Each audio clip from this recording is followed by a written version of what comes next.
Fala galera, tudo bem com vocês? Então vamos lá para mais uma videoaula de ciências com a professora Raquel. Na aula de hoje nós falaremos sobre o filo dos equinodermos. Bora lá?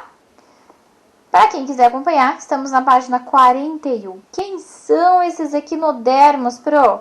Os equinodermos, observe, são animais exclusivamente marinhos, ou seja, somente são encontrados em água do mar, certo? Água doce? Não, não, não, apenas no mar, ok? Apenas em ambientes marinhos. E eles são encontrados nas rochas, né, em cima das rochas, entre elas ou na areia. A maioria dos equinodermos se locomove devagarzinho, lentamente, e algumas espécies são até fixas, né? Então, como nós já falamos em outro momento, elas são sésseis, ou seja, ficam presas no substrato, e não conseguem se deslocar. Então, a gente tem aqueles que andam, mas andam devagarzinho, ou temos aquelas espécies que são fixas. Vamos falar um pouquinho quem são os representantes dos equinodermos? Então, nós temos a estrela do mar, acho que é a mais famosa. O ouriço do mar, acho que vocês também conhecem. Aliás, alguns alunos já até contaram experiências não muito boas de terem pisado no ouriço, não é mesmo? Temos o pepino do mar, temos o crinoide, acho que nunca ouviram falar talvez sobre esse nome, mas observando a imagem talvez vocês já tenham visto. O Ophiurus, que é muito confundido com a estrela do mar, mas vejam, tem aí os seus bracinhos mais fininhos, né? Esse é o Ophiurus. E a bolacha do mar, tá bom? As características, então, mais evidentes desse grupo, a gente poderia dizer que é a presença de espinhos na pele e também o habitat, né? Que é só exclusivamente ambiente marinho, ok? Agora, pessoal, a gente vai falar sobre a simetria. Acho que nós não falamos sobre isso ainda, então prestem atenção. Simetria corporal, o que é isso? Ela pode ser definida como semelhanças entre as partes de um determinado organismo, quando elas são separadas, tá? Então, o que a gente vai fazer? A gente vai fazer um corte, né, imaginário, a gente vai passar uma reta pelo seu centro. E a gente vai verificar o que vai dar, né? Um animal ele pode apresentar uma simetria radial, uma simetria bilateral ou não apresentar simetria. Então, quem não apresenta simetria são algumas esponjas, por exemplo, tá? Não ficou claro ainda? Vai ficar. Vejam só. A simetria bilateral. Bi vem de dois. Lateral, dois lados. Então, observem na imagem. Nós, por exemplo, os seres humanos, nós temos essa simetria bilateral.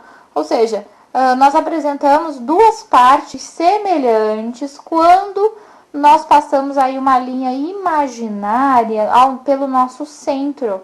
Então, a gente tem o lado esquerdo e o lado direito semelhantes, tá? Então, isso é uma simetria bilateral, dois lados iguais. Passou um corte ali no meio, dois lados iguais, ok? Simetria bilateral. E quem vai ser a simetria radial? É aquela em que o corpo do animal pode ser dividido em vários planos, que vai sempre apresentar essas semelhanças, tá? Então, isso é uma simetria radial. Os equinodermos adultos têm simetria radial, tá bom? Então, se a gente cortasse o corpo do ser humano em vários pedacinhos, ia ter alguma simetria bilateral ou ia ter uma simetria radial? Corta o joelho, do joelho para baixo, ia ser igual ao lado? Não, não ia ser igual, né? Então, nós temos a simetria bilateral. Passando uma linha ao centro, os dois lados são iguais.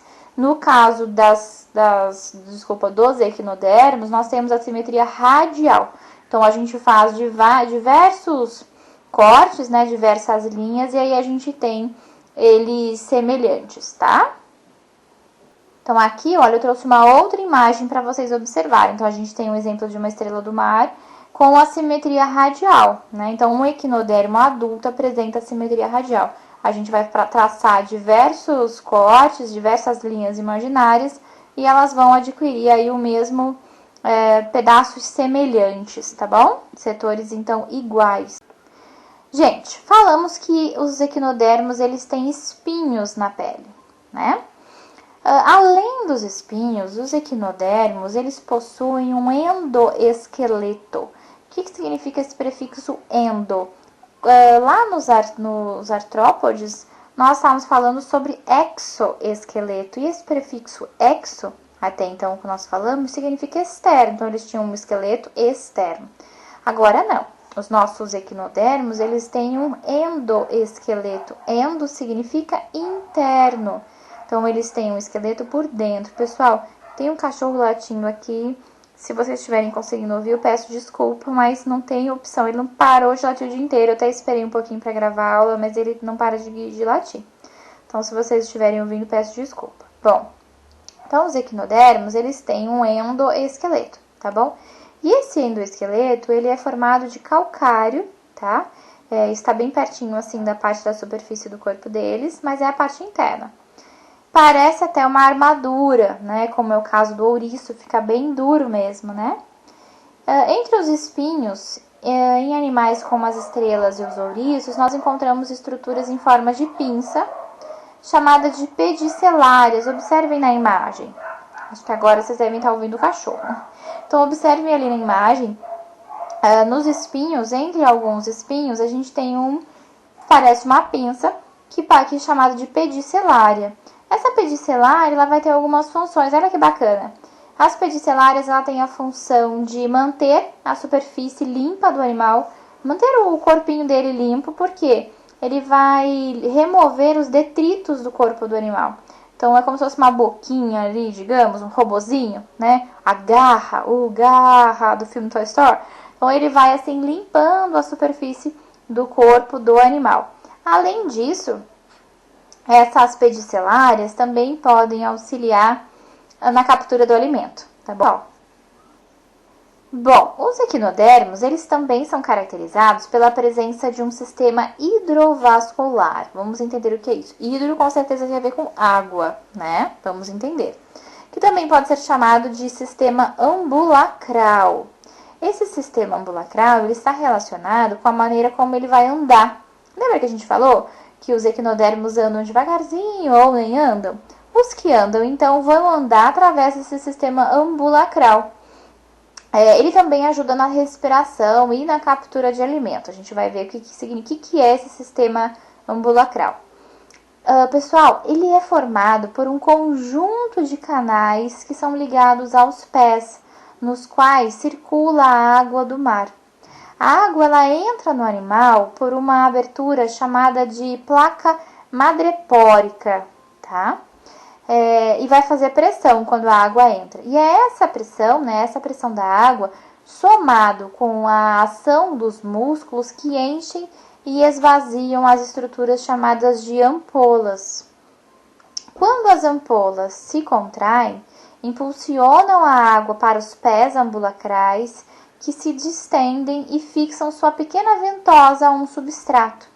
Na sequência, a água sai dos pés que, agora relaxados, fazem com que as suas ventosas se soltem. Assim, é a alternância de entrada e saída de água que vai fazer com que o animal vá movendo os seus pés.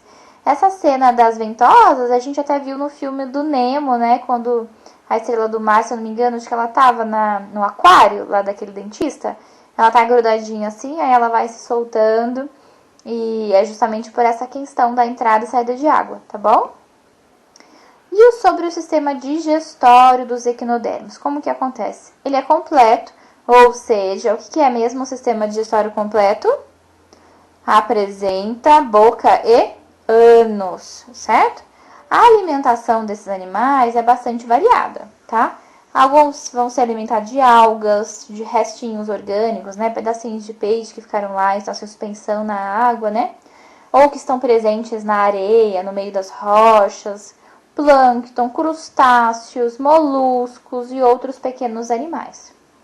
Os ouriços, eles possuem em sua boca uma estrutura chamada de lanterna de Aristóteles. Olha que diferente, observem ali na imagem. Essa lanterna de Aristóteles, ela é formada por 5 dentes de calcários e bastante afiados, tá? E esses dentes são utilizados para raspar as rochas. Então, dessa maneira, ele consegue ir tirando as algas e restos orgânicos que estejam nas algas, nas rochas. Desculpa, vou repetir. Então, os ouriços, eles têm as chamadas lanternas de Aristóteles, que é formada por 5 dentes calcários e bem afiados. E aí, com esses dentes, eles vão raspando as rochas para retirar, para se alimentar de algas e restos orgânicos, tá? As estrelas do mar, pessoal, elas são carnívoras e elas são capazes até de abrir as conchas dos bivalves. Lembra dos moluscos bivalves que nós falamos? Bivalves, duas conchas, né? Os mariscos. Elas conseguem, utilizando a força muscular dos seus braços, somado à força muscular dos pés ambulacrais, né? Ela vai conseguir abrir as conchas e se alimentar. Aí olha que loucura como que ela se alimenta. Ela vai ejetar, ou seja, vai colocar o seu estômago para fora, para que assim comece a digestão, tá? Depois de um certo tempo, ela recolhe o estômago juntamente com o alimento já parcialmente digerido, tá bom? Você sabia que se uma estrela do mar perder um de seus braços, ele pode ser regenerado? Que o número de braços de uma estrela do mar é bastante variado, que existem algumas espécies até com 42 braços. E que os pepinos do mar, olha que loucura, quando atacados, eles podem ejetar, ou seja, colocar para fora parte de seu intestino para oferecer ao predador. Assim, enquanto o predador vai comendo o seu intestino, o pepino do mar, ó, corre, corre, corre, ele foge. E aí, essa parte perdida do intestino será regenerada. Os equinodermos, eles podem apresentar diferentes estruturas que atuam na respiração. Mas, de uma forma geral, a gente pode dizer que a respiração é branquial, tá bom? Todos os animais do filo dos equinodermos, eles são dioicos, ou seja, apresentam sexos separados, né? Duas casas, lembra disso? Dioico significa duas casas, então tem sexos separados. Eles vão lançar as células reprodutoras, né? Os espermatozoides e os óvulos na água. Então, o macho libera o espermatozoide, a fêmea libera o óvulo e vai ocorrer a fecundação, ou seja, o encontro desses gametas vai acontecer na água, tá? E aí vai haver primeiro a formação de larvas, tá? E depois vão transformar em um animal adulto. Então, vejam, se a gente tem o estágio larval, nós estamos falando de um desenvolvimento direto ou de um desenvolvimento indireto? De um desenvolvimento indireto. Se eu tive a fase larval, ele vai num desenvolvimento indireto, ok? Bom, pessoal, espero que vocês tenham gostado de aprender um pouco mais sobre os equinodermos. E tem uma boa notícia aí pra vocês que acho que vocês vão gostar. Sem tarefa hoje, ok? Então, ficaremos por aqui e até a próxima aula. Obrigada, tchau!